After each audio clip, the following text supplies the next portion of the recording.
Vous voulez plus d'innovation dans vos équipes. Très bien, mais quelle liberté vous leur donnez pour ça? Ah, peut-être qu'il faut qu'on en parle alors.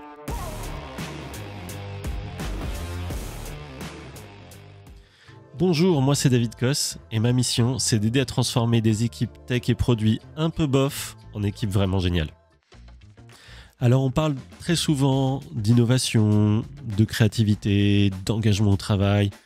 C'est bien beau tout ça, mais il y a un prérequis fondamental dont on parle pas du tout assez, c'est le mandat qu'on donne à nos équipes. If you want to hire great people and have them stay working for you, you have to let them make a lot of decisions, and you have to be run by ideas, not hierarchy. Alors le principe est très simple à la base. Plus une équipe a un mandat large, plus elle va pouvoir explorer, chercher des pistes, expérimenter pour innover et pour créer de la valeur pour ses utilisateurs.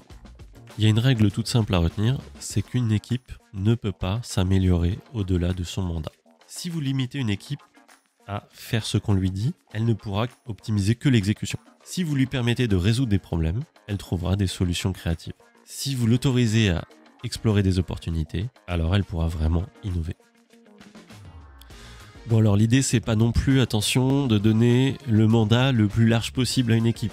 En fait, le mandat idéal d'une équipe se trouve au croisement de trois grands aspects. D'abord les compétences de l'équipe, ensuite sa connaissance du domaine, et enfin sa capacité à gérer l'incertitude. Les équipes ont des niveaux variés sur ces trois axes et il faut en tenir compte. Par exemple, une équipe expérimentée qui connaît bien ses utilisateurs peut avoir un mandat plus large qu'une équipe junior qui découvre le domaine.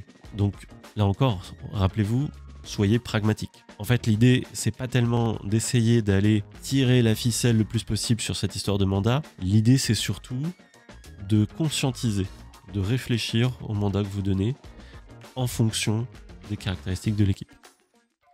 Pour vous aider à réfléchir à ça, John Cutler propose un super outil, c'est une échelle de 9 niveaux de mandat, allant du plus basique, implémenter des specs, au plus stratégique, générer du résultat business. Et au milieu, on retrouve des intermédiaires comme par exemple avoir de l'impact sur telle métrique.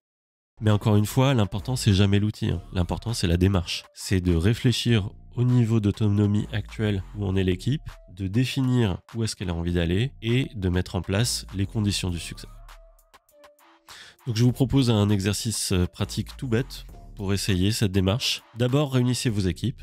Ensuite, posez ces questions clés. Jusqu'où l'équipe se sent-elle capable de prendre des décisions? Jusqu'où aimerait-elle pouvoir prendre des décisions? Quelles sont les compétences qui manquent éventuellement pour y arriver? En fait, l'objectif, c'est d'aligner les perceptions et de définir une direction commune. Personnellement, c'est une démarche que j'ai appliquée de nombreuses fois avec les organisations que j'ai accompagnées. Je me souviens notamment d'une start-up. On partait d'une quinzaine de développeurs avec un mode un peu à l'arrache. On a mis en place différentes équipes produits structurées et surtout, on a eu cette discussion entre les managers et les équipes sur le niveau de mandat. Ce qui a été génial, c'est que ça a permis de révéler un désalignement énorme entre les managers pour qui c'était un peu évident et implicite que les équipes pouvaient aller aussi loin qu'elles voulaient et les équipes elles-mêmes qui se sentaient pas du tout libres en fait sans avoir eu cette discussion d'aller explorer ces terrains-là. Et il y a une des équipes notamment qui a fait un carton plein, qui a pris son envol. Elle s'est mise à aller parler directement aux power users, elle s'est mise à proposer des features et même à aller fine-tuner des aspects du produit dont elle était honneur qui allaient dans le sens de l'impact désiré par l'entreprise. Et ça a fait une grosse différence. C'est la base. Plus vous donnerez de latitude à vos équipes, dans la limite de leurs compétences, plus elles pourront innover et créer de la valeur. La vraie question, c'est pas quel est le niveau de mandat, c'est comment accompagner nos équipes vers plus d'impact. Et vous alors, comment vous définissez le niveau de mandat de vos équipes? Est-ce que vous le faites tout simplement? Est-ce que c'est une démarche consciente? Si c'est pas le cas, peut-être que cette vidéo pourra vous aider juste à passer ce cap-là.